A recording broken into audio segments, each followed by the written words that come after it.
शकुनी आदि के पूर्व जन्मों का परिचय। नारद जी कहते हैं, राजन, बचे हुए दैत्य रणभूमि से भाग गए।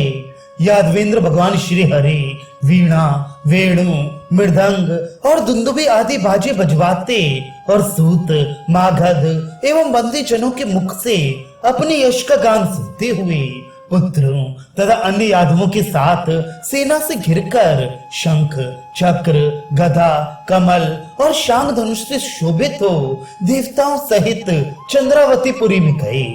वहां अपने पति के मारे जाने के कारण रानी मदालसा शकुनी के पुत्र को गोद में लिए दुख से आतुर हो अत्यंत करुणाजनक विलाप कर रही थी। उसके मुख पर अश्रुधारा बह रही थी और वह अत्यंत दीन हो गई थी। उसने तुरंत ही हाथ जोड़कर अपने बच्चे को श्री कृष्ण के चरणों में डाल दिया और भगवान को नमस्कार करके कहा। मदालसा बोली, प्रभु आदिदेव, आप भूतल का भार उतारने के लिए यदुकुल में अवतीर्ण हुए हैं। आप ही संसार के सृष्टा हैं और प्रलय काल आने पर आप ही इसका संहार करेंगे, किंतु कभी आप गुणों से लिप्त नहीं होते। मैं आपके अनुकूलता प्राप्त करने के लिए आपके चरणों में प्रणाम करती हूँ। मेरा बेटा बहुत डरा हुआ है, आप इसकी रक्षा कीजिए। देव, इसके मस्तक पर अपना वरद हस्त रखिए। देवेश, जगन निवास, मेरे पति ने आपका जो अपराध किया है उसे क्षमा कीजिए। नारद जी कहते हैं, राजन, मदालसा के यूं कहने पर महामती भगवान श्री कृष्ण ने उस बालक के मस्तक पर अपने दोनों हाथ रखकर चंद्रावती का सारा राज्य उसे दे दिया।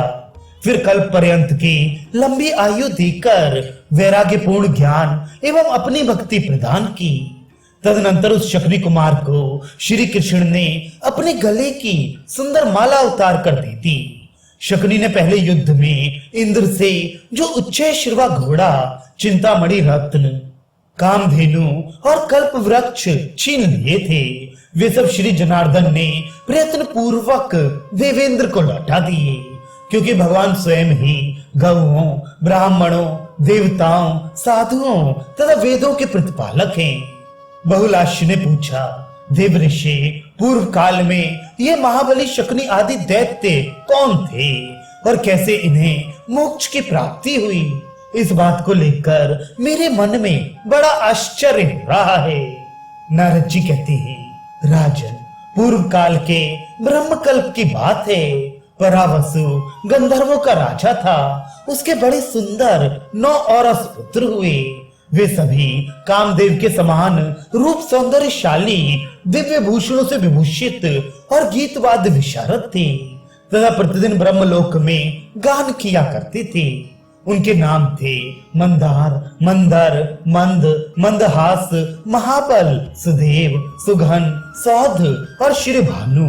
एक समय ब्रह्मा जी ने अपनी पुत्री वाग देवता सरस्वती को मोहपूर्वक देखा। विधाता के इस व्यवहार को लक्ष्य करके परावसु के पुत्र मन ही मन हंसने लगे। सूर्यश्रेष्ठ ब्रह्मा के प्रति अपराध करने के कारण उन्हें तामसी योनि में जाना पड़ा। श्वेत वराह कल्प आने पर वे 9 गंधर्व हिरण्याक्ष की पत्नी के गर्भ से उत्पन्न हुए। उस समय उनके नाम इस प्रकार हुए, शकुनी, शंबर, हृष्ट, भूसंतापन, वृक, कालनाभ, महानाभ, हर्षमश्रु तथा उत्कच। एक दिन की बात है, अपने घर पर आए हुए अपांतर तमा मुनि को नमस्कार करके उनकी विधिवत पूजा करने के पश्चात उन सबने आदर पूर्वक इस प्रकार पूछा। दैत्य बोले, ब्राह्मण सुनिए, आप अपने मुंह से कहते हैं कि कैवल्य के स्वामी साक्षात भगवान श्री हरि हैं।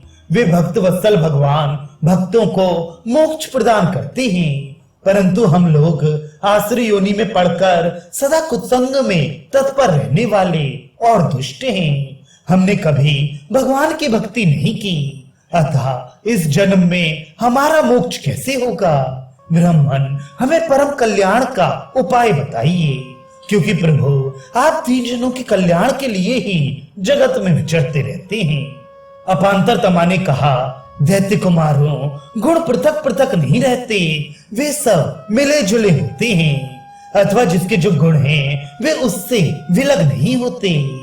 अतः उन्हीं गुणों के द्वारा जो गुणातीत मोक्षाधीश्वर परमात्मा श्री हरि का भजन करते रहते हैं, वे दैत्य उन परमात्मा को प्राप्त हो चुके हैं। ऐक्य संबंध, सौहार्द, स्नेह, भय, क्रोध तथा अभिमान, इन भावों या गुणों को सदा श्री कृष्ण के प्रति प्रयुक्त करके वे दैत्य गण उन्हीं में लीन हो गए।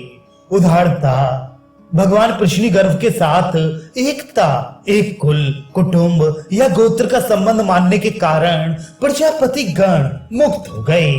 भगवान के प्रति सौहार्द स्थापित करने से केयादु पुत्र प्रहलाद ने भगवान को पा लिया। श्री हरि के प्रति स्नेह से सुतपा मुनि, भय से हिरण्यकश्यपु, क्रोध से तुम्हारे पिता हिरण्याक्ष तथा अभिमान से श्रुतियों ने योगी जनों के लिए भी परम दुर्लभ पद को प्राप्त कर लिया। जिस किसी भाव से संभव हो श्री कृष्ण में मन को लगाए। ये देवता लोग भक्ति योग के द्वारा ही भगवान में मन लगाकर उनका धाम प्राप्त करते हैं। नारद जी कहते हैं, राजन, यूं कहकर अपांतर तमा मुनि अंतर्धान हो गए। तब से शकुनि आदि ने परिपूर्णतम श्री हरि में वैर भाव स्थापित किया। उन्होंने वैर भाव से ही परमेश्वर श्री कृष्ण को पा लिया। राजेंद्र, इसमें कोई आश्चर्य ना मानो। जैसे कीड़ा भ्रमर का चिंतन करने से तद्रूप हो जाता है, उसी प्रकार भगवत चिंतन करने वाला जीव भगवान का सारूप्य प्राप्त कर लेता है।